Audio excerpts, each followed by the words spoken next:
जब ऐसे महापुरुष दुनिया में होते ना तब ये सनातन बसता है। ये तो हमारा धर्म धीरे धीरे खत्म होते जा रहा है।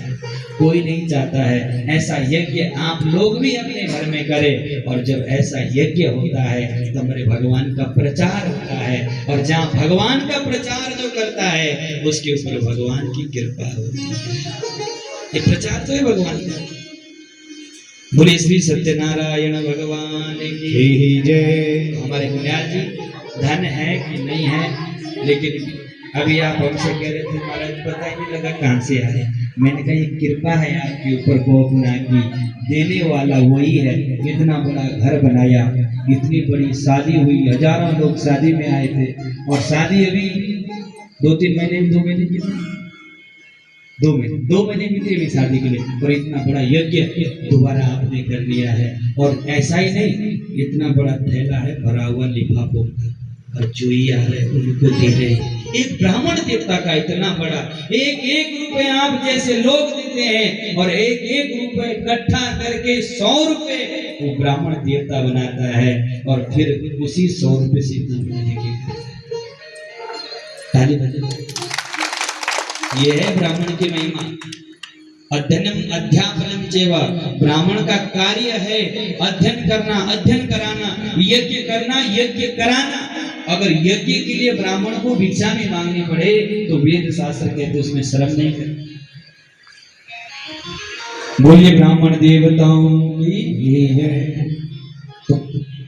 कश्चित् काशीपुरेर में हास्य दीपोत निर्धनम, अति गरीब ब्राह्मण, घर में खाने का साधन नहीं है। भगवान ने देखा ये गरीब है लेकिन मन का बड़ा साफ है। भगवान को दया आ गई। जो हृदय का साफ होता है ना, संसार के लोग दया करें ना करें, लेकिन मेरे बाबा भौकनाथ जरूर दया कर देते हैं, जरूर कृपा करते हैं, जरूर। बाबा को दया आ गई।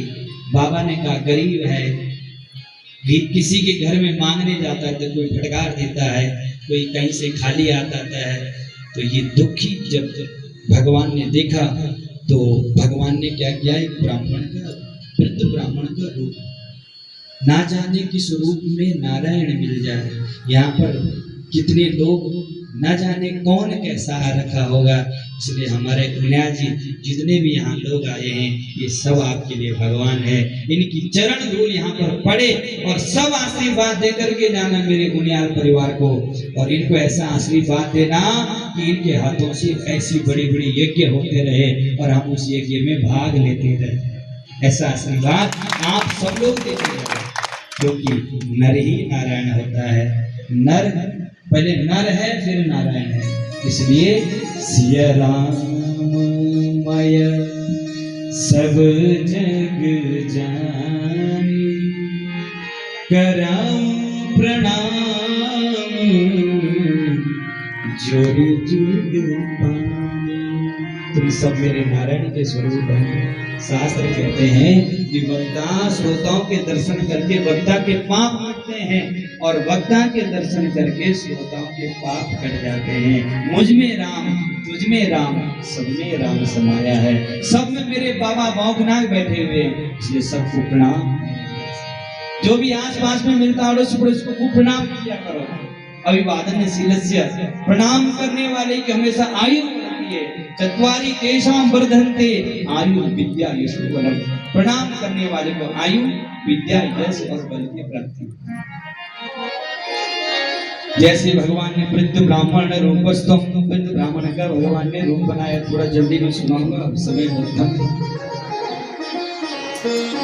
तो वृद्ध ब्राह्मण का रूप भगवान ने बनाया, और उस ब्राह्मण के सामने भगवान आए और ब्राह्मण से पूछा, ये ब्राह्मण देवता क्यों दुखी है, क्या हो गया, क्यों रोज रात ये झोला उठा रखकर घूमते रहते, कहाँ घूमते हो? तो उस गरीब ब्राह्मण ने कहा कि महाराज मैं गरीब हूँ और भिक्षा मांग करके अपना जीवन यापन करता हूँ।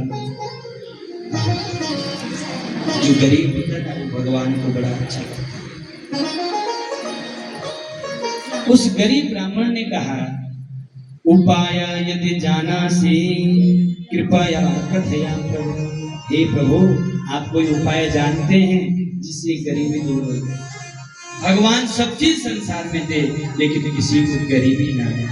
गरीबी एक ऐसी बीमारी है जो अच्छे से अच्छा रिश्ता गरीबी में दूर हो जाता है, और अच्छे से अच्छा रिश्ता दूर का हो जाता है।